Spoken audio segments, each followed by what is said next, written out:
కొణిజర్లలో కొంతమందిని పెట్టారు. అయినా మమ్మల్ని ఎవరు ఆపలేదు, మా మీద ఎవరు దాడి చేయలేదు, మేము వచ్చాం. ఇప్పుడున్న సమాచారం ప్రకారం మళ్ళీ ఊటుకూరు దగ్గర 2-3 వాహనాలు పెట్టారు.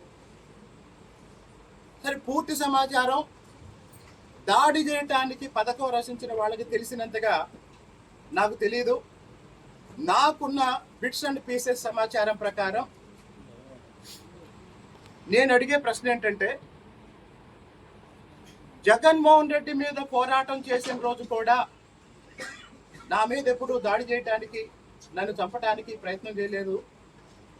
ఇప్పుడు తిరువూరు శాసనసభ్యుడిగా తిరువూరు ప్రజల అభివృద్ధి కోసం, తిరువూరు ప్రాంత అభివృద్ధి కోసం, ఆ అభివృద్ధిలో భాగంగా పేకాట క్లబ్బులు మూసేసినందుకు నా మీద దాడి చేస్తారా?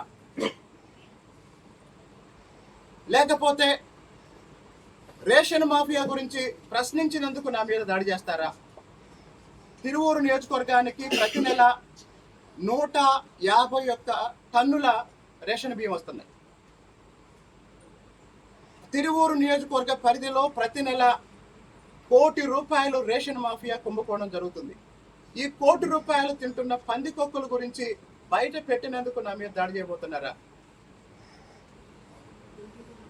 పేకాట గురించి, మద్యం షాపుల గురించి నేను ఎందుకు అభ్యంతరం చెప్తాను అంటే, మద్యానికైనా పేకాటకైనా బానిసలై కుటుంబాలని ఇబ్బంది పెట్టి ఆర్థికంగా చితికిపోయేది పేద మధ్యతరగతి కుటుంబాలు.